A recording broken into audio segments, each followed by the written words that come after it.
Abangan yung dalawa na to mga kalapatids. Ito yung dalawa sa mga latest na na-acquire natin ng mga ibon pang malakasan yan mga kalapatids. Siya si Idol Madla, nakakahanga, may mga hawak, gandang linyada. Ika'y inspirasyon kung bakit hanggang ngayon ako'y palaging kumakarera. Ngayong araw mga kalapatids, kukunin na natin yung dalawang anak ni Coco dito. Ayan, kung maalala nyo, nagpapunta tayo ng isa dito na kulay pula. Galing dun sa isang kalapati natin na nabenta. So may itlog na rin kasi sila doon, dalawa. Kaya kailangan yung mga anak alisin na. Kahit yung isa medyo maliit pa kasi late yung pag-iilipat natin doon So ito nga pala, meron akong mais dito mga kalapatids. Ito, tumubo lang dito mga kalapatids. Ayan tingnan nyo itong tumubo dito mga kalapatids. Galing lang to doon sa kalapatids ng mga nalalaglag dito sa Gedli. Ayan, tumubo, mais mga kalapatids. Ayan malaki na din Ayan na, may bulbul na Mahaba na mga kalapatids. Wait natin to na yung pwede nang pitasin. Mais talaga. Ayan, noong una akala ko ano siya tawag doon, akala ko parang trigo kasi yan yung ibabaw diba, para siyang palay-palay pero parang bulaklak lang pala yan. So dalawa yan actually, ito pa isa Ayan. Ribok na. Ayan, katulad nito. Blante pa Ngayon, titingnan natin yan kung pwedeng kainin yan. Comment kayo kung pwedeng kainin yan, yung mga tumutubo na ganyan. So ganun yan. Yung mga nalalaglag galing sa itaas, papunta sa ilalim, tumubo lang. Ayan, hindi ko lang binunot. Pero ang dami pang maliliit doon. Yung mga nandito dati, ito, may isa pa dito yan. Yan, ganito lang dati yan. Lumaki lang. Pero ito nga, bago lahat, kunin na natin yung dalawang anak dito. So high tide na naman mga kalapatids. Sa ibang bayan dito sa Kalumpit sa amin, lubog na dyan sa may apalit, may ibang mga ano rin dyan na lubog. Yeah, ito nyo, may tubig. Good nila lang, may hollow block doon. May natadaanan pa tayo. So ngayon, kunin na natin. Maganda yung anak ni Coco mga kalapatids, yung blue bar. Ayan yung blue bar So sakto to panlaban. Kukunin natin yung isa. Pero yung isa dyan nakakalabring. Yung pula, yung inampon niya. Ito yung anak niyang original. Ito, mahaba na bagwis mga kalapatids. Sa tingin ko, kaya na lumipad nito. Kaya mahirap i-sugal. So, unahin na natin to. Pasok natin sa loob. Bam! Pan, kilatisin muna natin. Blue bar siya Ganda rin. Subukan kamukha ni Coco. Ito gagawin nating flyer. No? So malay nyo, baka bigay ko din to sa mga ano natin dyan, solid followers, yung lagi nagko-comment. Hintay nyo, abang-abang na. So dito natin lalagyan, meron dalawa dito na imbrek, cross masili. Sila yung mga kasama nila. Ayan. Subukan mo natin ang ideal syempre para healthy. So ring na ito naka PHA lang. Ayan. So healthy, ganda ng anak niya. O ngayon, tingnan natin yung magiging next clutch. Then yung isa nilang anak, binigay ko naman doon sa pinsan ko. So igagawin daw niyang breeder. Sakto yun, kasi maganda katawan ito. Tingnan natin kung magiging kamukha nito yun. Subukan natin muna ng digestive pala. Digestive, let's go. Okay, next, yung blue bar naman. Nakuha na natin yung red bar naman. Blue bar nakuha na natin So ito yung dinadaanan ko dito mga kalapatids. Challenge. Ayan. Para mapahinga na rin si Coco kasi malalaspag to pag di natin tinanggal No? Kunin na natin. Alright.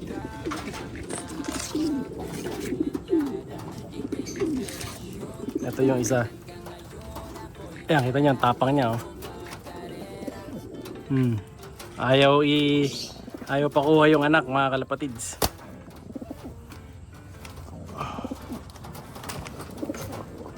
Lumayo pa.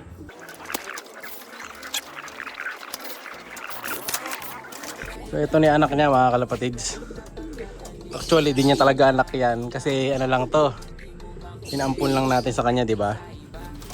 Ayun, makakita ko natin. Try natin ilabas si Coco.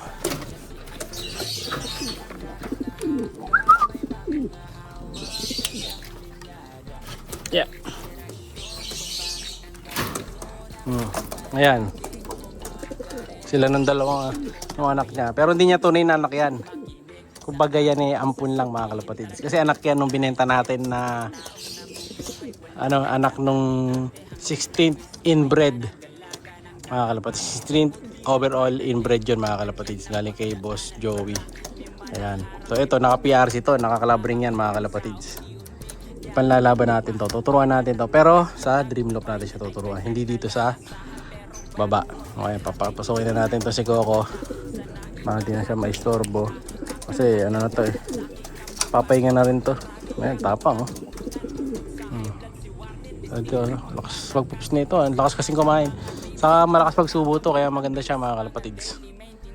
Panahon na rin para ma-recover. Pasok ka na nga? Ay, pumasok na. Tara boy. Kunin na natin tong anak niya. So dito na tayo dataan. Ayan. Buwan din natin ng digestive pills. Ayun, ganda. Red check. Yun, okay na yung dalawa dito mga kalapatids. Ito yung mga kasama nila. So ito yung imbrek. Mga maaga kung dilipat sila mga kalapatids. Kita nyo ilalim ng bagwis niyan. Ayan di ba? Labas pa yung mga balahibo sa ilalim, saka yung laman. So maaga nating nililipat ngayon. So ito yung pinakamatanda sa kanila mga kalapatids. Yung anak ni Coco. May isa pang kapatid dyan dito, ayan, checkered. Tapos yung red check, ayan. So mga bata to, kaya ganyan mga itsura. Siya na yung pinakamatanda. Siya yung pinakamukhang kalapate. So abangan nyo to, baka i-bird natin or baka ipa-ending natin yung apat na to mga kalapatids. Ayan, napakilintay nyo. PM na. Yung mga nakakalabring pala to Mga nakakalabring pala to. So baka ilaro natin yan. Pero depende, pwede natin pa-ending pag naubos yung mga young birds ko. So naka PRC banded yan palaro ko yan. PRC.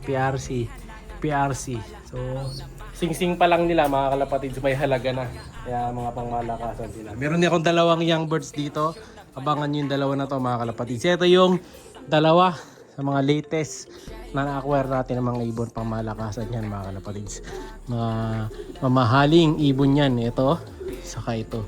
So abangan nyo yung pag-in-unbox natin sa next video. So bukas gagawin natin ng content yung isa. And then sa kinabukasan naman yung isa. Saka ako na-explain yung mga line yan, no? So abangan nyo yan bukas. So sana na natin. Siyempre hindi mawawala yung special shoutout natin sa mga pure kalapatids natin. Pero bago yan, pipicturean ko kasi muna yung mga ending birds natin dito. Ayan. So bali ito kasing tatlo na to. Ending bird natin yung tatlo na yan para sa Sabado. Yan, ano pang hinihintay nyo? Kung gusto nyo makakuha yung tatlo na to, mag-PM na kayo mga kalapatids. Ayan. So mga natin to. Lahi nung Black Jansen yan mga kalapatids. PBDM Cross Vandenbroek. Tapos yung isa, kasi line nito, nakalimutan ko yung line ng blue bar. Ayan, nagta-try bar pa siya. So ito yung isa naman. Bali ito naman yung dalawa dito naman pang next week. Ayan, so jump pack yung mga lineup natin this week saka next week, no? So may mga ibang young birds pa tayo sa ibang mga pugad dito, di ko pa nababaklas. Update ko na lang kayo sa susunod mga kalapatids. Pero sa ngayon, ito na yung shoutout natin. Tuloy yung shoutout kahit nilalamok na ako mga kalapatids. Shoutout kay Alvin Sister, shoutout kay Gilbert Doquillo, kay Kat Paraga, shoutout kay Ultir 23, shoutout din kay Joe Cutie, kay J. Tondok, shoutout din kay Gabo Simbulan, kay J. Bustamante. Maraming salamat idol, lagi natutukoy si idol. Salamat kay Isaac David, kay Alvin Sister ulit at kay Alberto Ramos. Maraming salamat mga idol. So abangan nyo bukas unbox natin yung dalawang bago nating ibon. Ayan, solid yan, pang malakasan, dagdag sa speedbird, dagdag sa long distance bird. Siya'y